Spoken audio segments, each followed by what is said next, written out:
I'm going to be releasing multiple videos about what happened to my life, my career, once I retired from professional bodybuilding when I was around 28, 29 years old. And that was approximately like almost 7, 8 years ago now, which is crazy to think that this much time has went by. And then I'm finally coming around now. It's been a roller coaster of ups and downs, highs and lows. And I just want to sit here and explain to people what I went through, because I don't think a lot of people realize that are in it right now. Like, they're trying to be pro, they're trying to compete at the national level, they're maybe just getting into bodybuilding fitness. I don't think people realize the repercussions they're gonna have to face once they do quit. And it may not happen to everyone. This is not an absolute thing, but this will happen to a majority of people that take steroids, abuse steroids.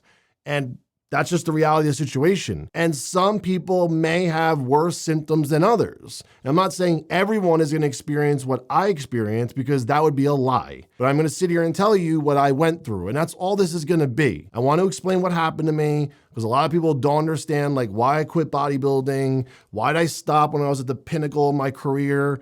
Well, I'm gonna explain to you guys right now.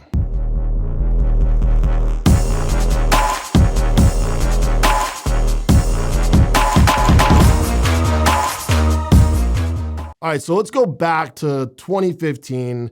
At this point, I was an IFBB pro. I won Mr. USA in 2014. I was super young when I turned pro. I was like 25, 26 years old, and I was at the top of the sport for me. Now, when I set out my goals to become a professional bodybuilder, that was my goal. I wanted to be Mr. USA. I wanted to get a pro card. And I maybe wanted to try a pro show out, but I didn't really have aspirations to compete as a pro bodybuilder, to go on the circuit, try to make it to the Olympia, and grind away and try to be Mr. Olympia. That was never my thought or my goal. Never. It never even crossed my mind, really. I didn't think about that. I had a contract with Muscle Meds. I had a contract with Muscular Development, which was a magazine. I had a contract with Flex Magazine. And all these things were kind of peaking at one point at the end of my career. And I was like, well, if I'm not gonna have all this extra money coming in, this passive income to be a bodybuilder, what am I gonna do when I lose it? Like, how am I gonna support this entire career? Now, I was still working. I had plenty of jobs that were legal and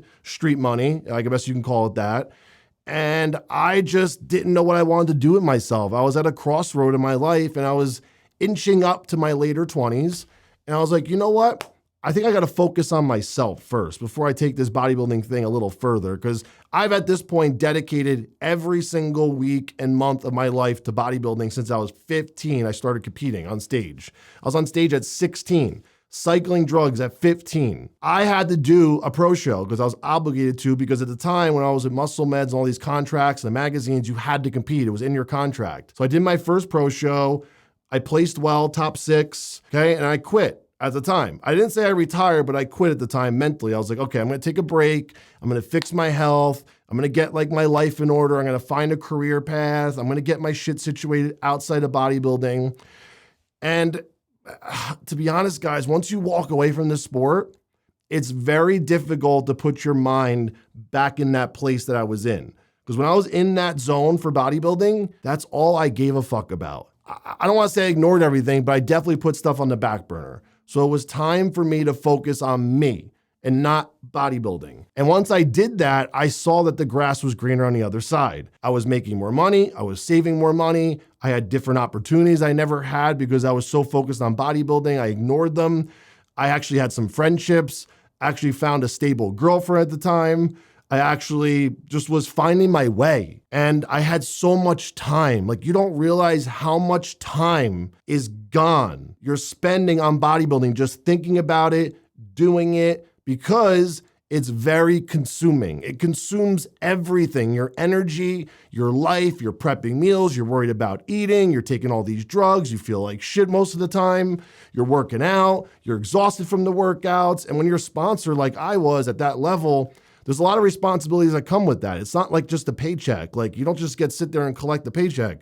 I had tons of promo stuff to do for Muscle Meds in the magazines. I had columns I used to write for.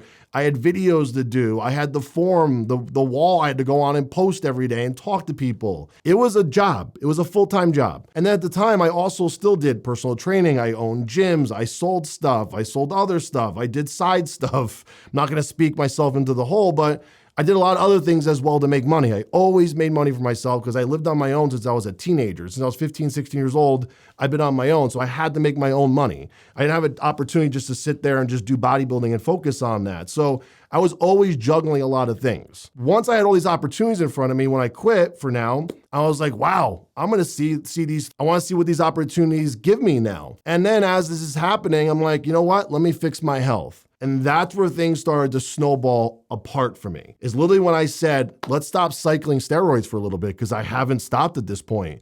I've been on since I was 15 years old. So now I'm trying to detox the steroids slowly, the best way I thought at the time would be. And that's when my life and my health all took a turn for the worse. Now, also add this extra variable, which I have not disclosed yet. I like to party. I like to go out with my friends. I'm a social butterfly. I like to go out on weekends and see my friends, be with people, see my family, go to events, go to parties, go to clubs. I drank. I did recreational drugs. I'm not gonna lie, I did a lot of recreational drugs. I was not a big drinker ever, really. I never smoked really ever, but I like to party. I like to use uppers. I like to feel good. I was all about feeling good, going out with people, groups of my friends every weekend, and Friday night turns into Saturday. You come home, Saturday night turns into Sunday. Sunday night, you go out on a date, go out with some friends, and then all of a sudden it's Monday and you just washed away 3 days. And that happened every weekend almost when I was bodybuilding. And I still somehow made progress in my career. I don't know how,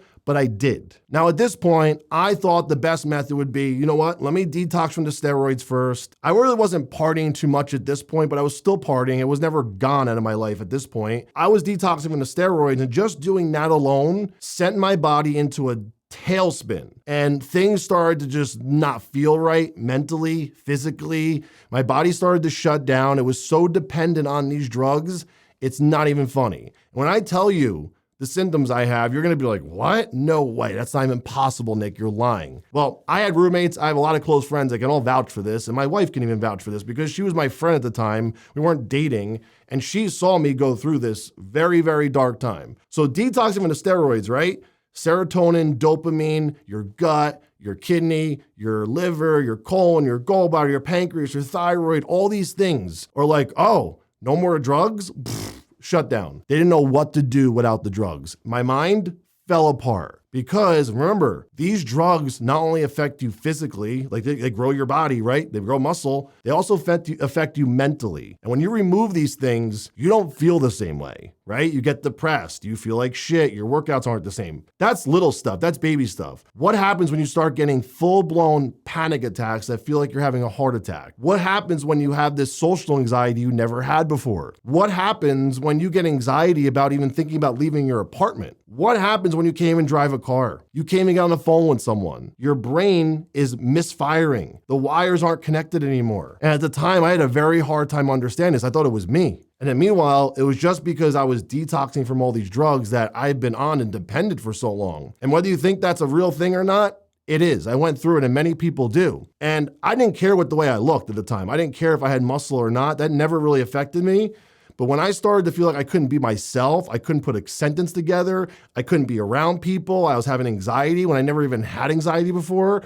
And this probably bit me in the ass because I used to make fun of people that had anxiety. I'm like, how do people get anxiety? Like, that's bullshit. How are people depressed? Well, let me tell you this. I locked myself in my house, my apartment, for 2 years. I was in and out of the hospital for 2 years. Panic attacks, full-blown anxiety attacks, glucose issues. I was very insulin resistant. Maybe you can guess why. From insulin, from high glycemic carb diets, from using certain drugs that make you very insulin resistant, like growth hormone. I was abusing all these things. And now I was like, holy shit. So I was having serious glucose problems where my blood sugar would just drop. I would eat a full-blown meal, my glucose would drop to like 20. I've passed out in my house, my apartment. Friends have found me face first on the ground. Almost died, call 911. That's happened dozens of times. Like, I lost count. Anxiety attacks where I thought I was having a heart attack. Go to the hospital, you're fine, Nick. I would sit in the hospital all weekend because I was paranoid to go home. These are real life experiences that I went through. And it doesn't mean it's gonna happen to you, but you have to be aware that this could happen to you. And it's possible with anyone if it happened to me. And now I'm at a crossroad again. I'm like, okay, so I thought I was getting my life on order, and now I'm in the hospital more than I am home. I haven't seen any friends. People don't want to associate with me. People don't want to be around me. What do? I had no answers. Zero. I had zero answers.